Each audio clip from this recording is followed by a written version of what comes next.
The Atlanta Hawks, they have made plenty of moves in the off-season to try and give themselves a chance in the 25-26 season. And we're going to talk through where the value comes in fantasy basketball this season. Let's get into it.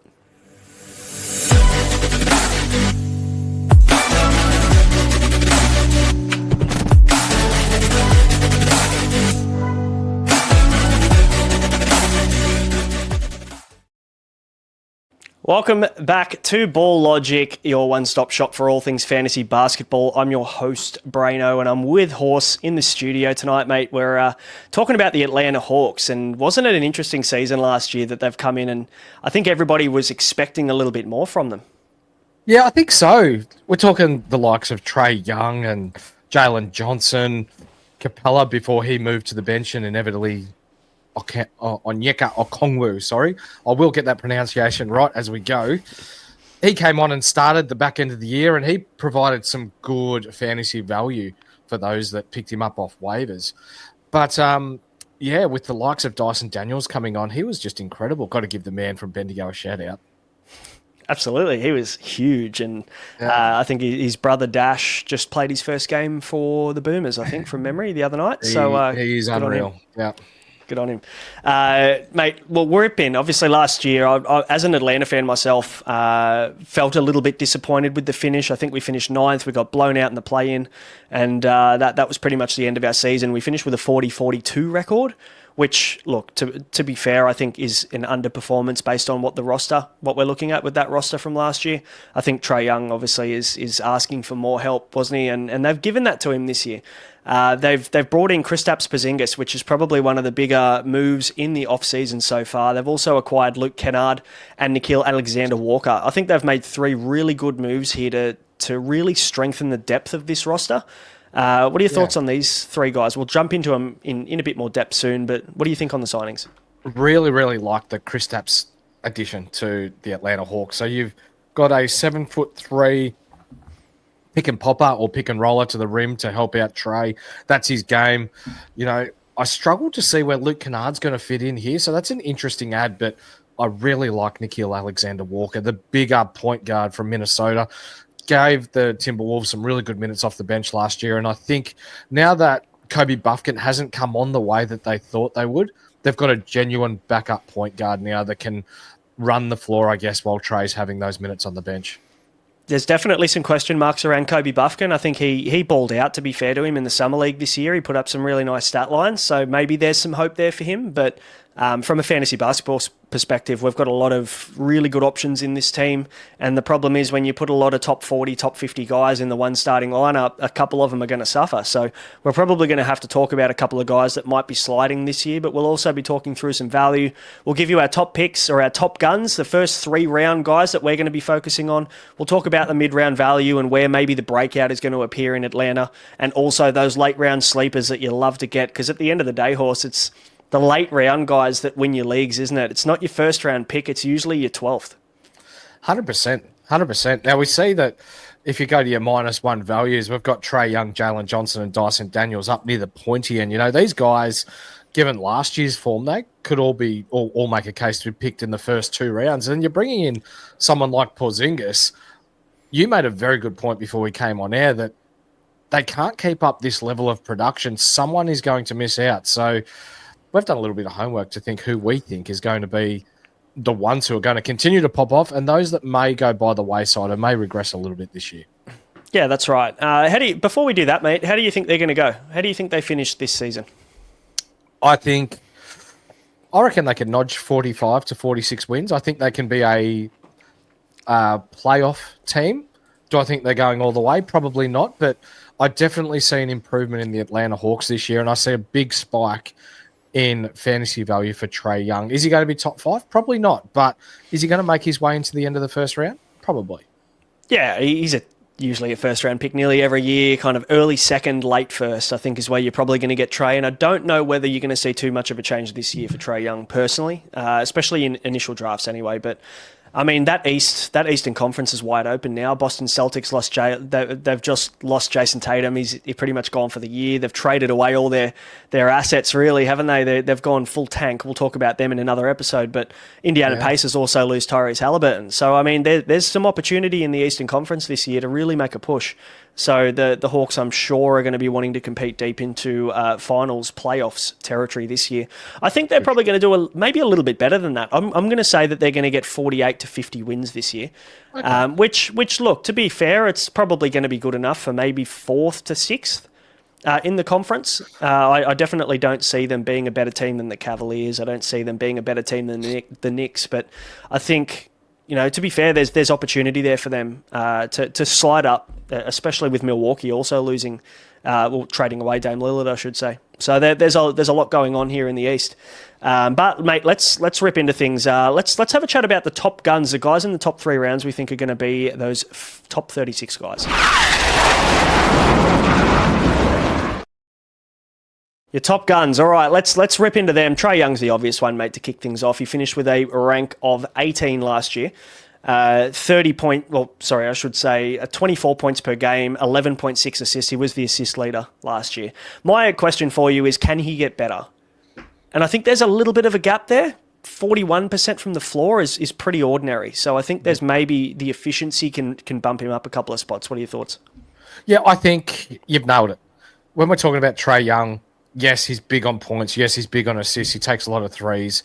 But I think with the addition of Nickeil Alexander-Walker, as we said at the top of the show, it probably means that he plays 1 or 2 minutes less, which means he's not going to be as fatigued taking these shots. His decision-making is going to be better. And in this case, I think less means more. And my personal take on fantasy, if you're picking a round 1 guy, the best form of ability is availability. And Trae Young, 76 games last year, that's exactly what you want from a top 12 pick. It's very rare that he misses games, isn't it? So I think it was 2 years ago he did miss a few more than normal, but yeah, 76 you'll take every day of the week, that's for sure. I've got him around the 10-11 mark on my draft board. I don't think I'm as keen on him as Matrix is. I think Matrix has him at 7, but I think late first round, early second round, if he drops into the second round and you're early and he's still there on the board, you've got to take him. What are your thoughts, mate, on Jalen Johnson and Dyson Daniels are the next 2 guys? And it's interesting, isn't it? Because Dyson Daniels finished the 21st best player last year, averaging 3 steals per game. And I think there's only one other player that's ever done that in NBA history. Jalen Johnson finished the 19th best player. I don't know whether either of these guys can keep it up just due to the fact that Kristaps Porzingis coming in, he's going to demand usage in this team. And I think that something has to give. And I have a feeling we're going to, and I'm not saying these guys slide that far. Maybe Dyson Daniels slides a little bit more. Jalen Johnson, I think, is still a 2nd or 3rd round pick, but I don't think they can keep up that kind of production. No, I don't think so. And while we're talking, 21 for a yearly rank is awesome for Dice. I still think he can keep that top 50 value, especially with the way that he is on defense.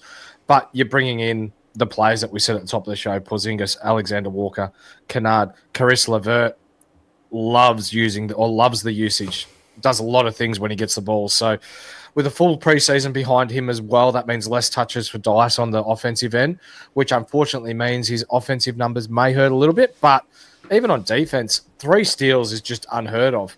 That's going to come back a little bit. What can we expect? 2, maybe? Yeah. Like, he just loves getting his hands in the cookie jar, doesn't he? Yeah, he does. My question is, how can you keep that up? Like, if he has 2 back-to-back seasons of 3+ steals, that is unheard of. Like, I just genuinely think he is great, but I also think that teams are now going to work him out. Teams are going to plan to keep the ball away from him. And look, he had that breakout season this year where he caught them off guard a lot of the time. They didn't think he could keep it up, and he clearly can. So now the teams are going to have to kind of work against that and work out a way to get him out of the game defensively. Jalen Johnson, I think I've got late 20s at the moment, and I think Dice, I'm a little bit outside the top 50 now because I just don't think he can keep up that, the usage with Porzingis coming into the team, but also Nickeil Alexander-Walker on the bench there. I think he's going to demand some minutes. Buffkin, Luke Kennard, these guys are going to see some court time too. So I just wonder whether he's going to have to guard the best player, Dice. He's going to get 32, 34 minutes a game, but is the production offensively going to come when he's got all of these firecrackers around him? I'm just not sure it is. So, mate, what are your thoughts on Kristaps Porzingis? Because this is an interesting one. I'm not quite sure where he fits in terms of does he play power forward minutes? Does he play majority centre minutes and share that role with Okongwu? How do you think this all plays out?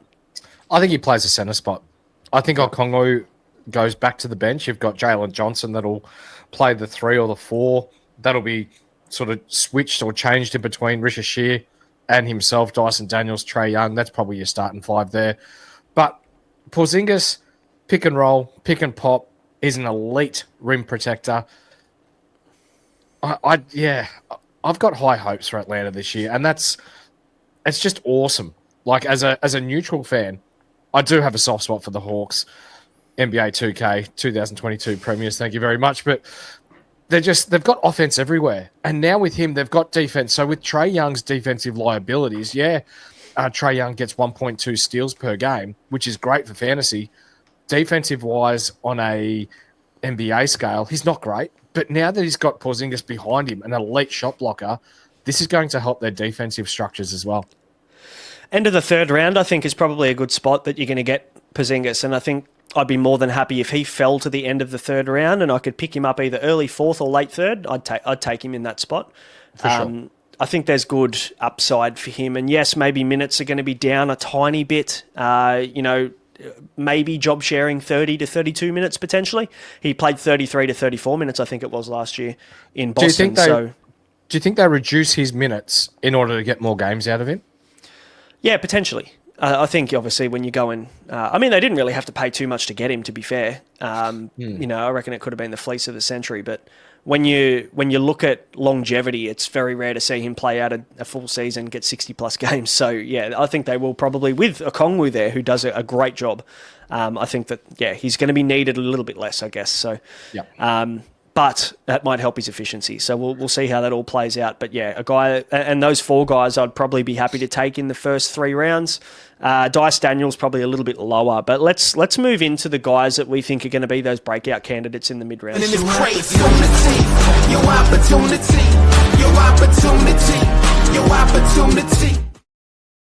Now, I guess there's a big gap, isn't there, between these top 4 guys and then the rest, isn't there? Like it's Okongwu finished as the 78th player, 74th best player last year, had a 13, 9 and 2.5 assists per game, 1 steal and 1 block. So, did a fair bit and had games where he went on, or stretches of games where he went on runs. Minutes-wise, he played 27.9 minutes a game last year with Clint Capella in and out of this team. No Capella now, so it's opened up those minutes. But it has. I feel like maybe breakout-wise, I think his game can improve. I'm just not quite sure opportunity knocks in this one. I'm just not quite sure whether it's there for him. Yeah, totally agree with you, mate. And when we're talking about those mid-tier Atlanta Hawks players that you're looking at in your middle to late rounds, I'm not sure whether there's anyone outside of Okongwu that I'm overly interested in. Maybe Nickeil Alexander-Walker right at the back end of your drafts, but there's not too much value going on there. Nah, it's not. When you look at the depth chart, we'll have a chat about what we think the starting lineup's going to look like and what that rotation can look like very soon. But honestly, there is absolutely nobody in the mid-ranges. You're going early on these guys. If you can get Dyson Daniels late, great. But it's Okongwu probably around the 80 to 90 mark for me. I think I'd be happy to take him around that mark. And obviously, we're working on our draft boards at the moment and adjusting things as news comes out. So keep an eye on that. That'll be available in the Patreon. Only $6 a month up until the end of this month. So you can get involved there with all the extra content that we have. Mate, let's have a chat about the best of the rest. You're simply the best. Good tune, by the way. Great tune. There's a lot of rest when we talk about this team, right? And I'm not talking about them sitting on the pine. I'm just talking about the rest of the squad. Nickeil Alexander-Walker probably puts his hand up as maybe a guy you'll be able to get at the back end of your draft as a bit of a flyer. I'm a big fan of taking in maybe round 11, round 12, a guy that I feel has upside that could fall into a bit better role than what we think he would. For me, Nickeil is that guy. What are your thoughts on him? Yeah, I don't mind him. Late pick, though. I'm late. not going, like your 11th, 12th round, but I guess you've been Atlanta Hawks, man. I'm really interested in how the second-year progression goes for Zachary Richashir. Last year, nearly 25 minutes per game, 12.6 points, 3.6 rebounds, and just over 1 assist per game, 0.7 steals, 0.5 blocks, 46% from the field. Is he going to take a bump now that he's got Porzingis there and it's going to help them on the offensive end, or does this mean he's not going to get as much as the ball now? It's hard, isn't it, to see, there was so much hope with the number 1 pick last year that he was good in patches, but just didn't really show what he should have. To solidify some game time in this team, obviously Jalen Johnson went down, and that opened the door for him last year to get those extra minutes. And I don't know whether he took those opportunities like he should have. His efficiency was incredibly poor, but he is a rookie, so you can forgive him for that. Most rookies are pretty inefficient. The blocks and steals are great. Defensive end probably could have been a little bit better. I'm just not. I feel like maybe he's a threes guy that can snag a board and a steal every now and again, but I just don't really know if there's enough value to be thinking about him in your first 10, 12 rounds of fantasy basketball in 9K. Only 71% from the line as well. Yeah, it's just a lot of okay stuff that just really doesn't wow me. I need him to fall into 25 to 28 minute kind of role to even think about him in the top 168 this year. For sure. And coming back to Nickeil Alexander-Walker, I mean, he was 234th last year. He played 25 minutes a game off the bench for Minnesota. Only 9 points a game, 3 rebounds, 2 assists, half a block, half a steal. 43.8% from the floor, so didn't really blow anybody away last year off the bench. So yeah, for me, I'm not overly keen unless the opportunity is there, and I just feel like this starting 5 for Atlanta are really going to take 34 to 36 minutes for the majority. So it's tough to see where the opportunity is going to come from, mate. What do you reckon in terms of starting 5, predicted starting 5 to wrap up the Atlanta Hawks, mate? How do you think they're going to line up? Yeah, I reckon it's going to be Trae Young, Jalen Johnson, Dyson Daniels, Kristaps Porzingis, and then who are we throwing in there with them? Okongwu probably comes off the bench, doesn't he? Do they put Richashia in with the starters? I don't think so, no. Yeah, so I'd probably say that my starting lineup would be Trae Young, Dyson Daniels, Jalen Johnson, and then maybe, or it could be Ricochet at 3, Johnson at 4, Porzingis at 5. I think there's a chance that could happen. Or we do see Onyeka Okongwu start. Everyone slides Ricochet back to the bench. What are your thoughts there? That would be my first impression. With the Luke Kennard addition, for me, that's puzzling. That's probably the one that sort of sticks out as the one that makes the least amount of sense for Atlanta. They've got a shooter in Garrison Matthews. They've effectively just brought in another Garrison Matthews in Luke Kennard. How do you think this is going to go? Do you think Luke Kennard starts and he's the one running off the screens and shooting threes, also a bit like Duncan Robinson, or how does this work? I think Luke Kennard probably plays that kind of firecracker 10 to 12 minute role that when he's needed. I actually don't see him, unless they punt Kobe Buffkin in this second unit, I don't see where he can fit in. And I'd probably say he's a guy maybe that plays behind Nickeil Alexander-Walker potentially. I mean, we haven't even talked about Asanul, who they acquired in the draft this year with the 23rd pick, which I think is a really good spot for them. He looks good. Yeah, and Mohamed Gaye, he will probably back up at centre there if Okongwu gets those minutes at the 5. There's a lot of moving parts still, I think, but I think I'm going to back in dominant minutes from the 5 best players on the court, and then Ricochet is probably the 6th man in this instance where he would fit in if they decide they want to go with Okongwu off the bench. I think I prefer Okongwu off the bench, if I'm completely honest. I think he does a really good job in that position. He does. And then Porzingis has the ability to slide to 4. Johnson has the ability to slide to 3 to enable that as well and still have their best 5 players on the court. So they've got a lot of flexibility with those 3, 4, and 5 minutes, I think, with Ricochet off the bench. For sure. That'll wrap us up, mate. Atlanta Hawks done and dusted. Plenty of value, plenty of top picks across the board. I think you're probably only going to end up with 1 or 2 of these solid guys in your draft. I think they'll be taken relatively early. It just depends on how early you're willing to take these guys. But yeah, lots of value across the board. A couple of sleepers there to keep an eye on at the back end of your drafts. We'll be back for more team previews. We'll be covering all 30 of the NBA teams across the league over the next 6 weeks. So stay tuned for those to keep an eye out for your favourite team. Hit the subscribe and like button. And if you want, subscribe to the Patreon where we've got heaps of exclusive content and our draft boards dropping very soon. Thanks for watching, guys. We'll see you on the next one.